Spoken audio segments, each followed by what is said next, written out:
Finance ministers and central bankers from the G7 nations are gathering in Italy to address pressing global issues, while a key focus will be on securing continued financial support for Ukraine in its war against Russia.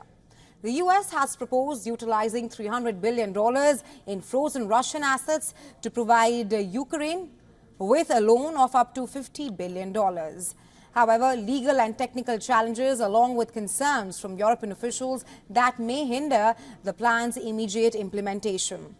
Russia has also threatened retaliation if its assets are seized.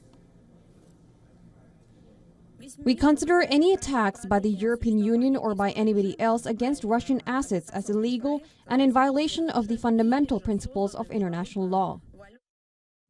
As you know, we do have an arsenal of political and economic retaliatory measures. The Russian side strongly rejects such a decision and will take all the necessary steps to protect its national interests, including legal action. Nobody can have any doubts that the European Union will feel full measure of the effectiveness of our reciprocal actions. Beyond the Ukraine crisis, the G7 will also grapple with rising trade tensions between the US and China. Recent US tariffs on Chinese imports have sparked fears of a trade war. Treasury Secretary Janet Yellen has called for a unified G7 approach to counter China's industrial overcapacity. It's critical that we and the growing number of countries who have identified this as a concern present a clear and united front.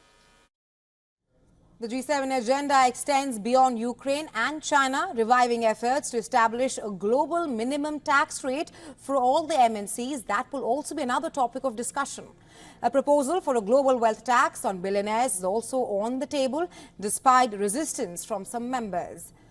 Now, the G7 will also assess the impact of AI on the global economy and review the effectiveness of current sanctions against Russia.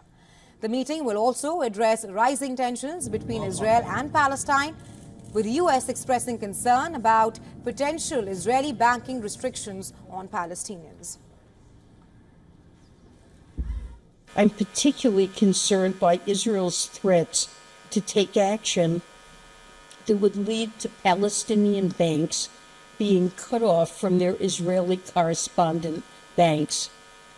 These banking channels are critical for processing transactions that enable almost $8 billion a year in imports from Israel, including electricity, water, fuel, and food, as well as facilitating almost $2 billion a year in exports on which Palestinian livelihoods depend.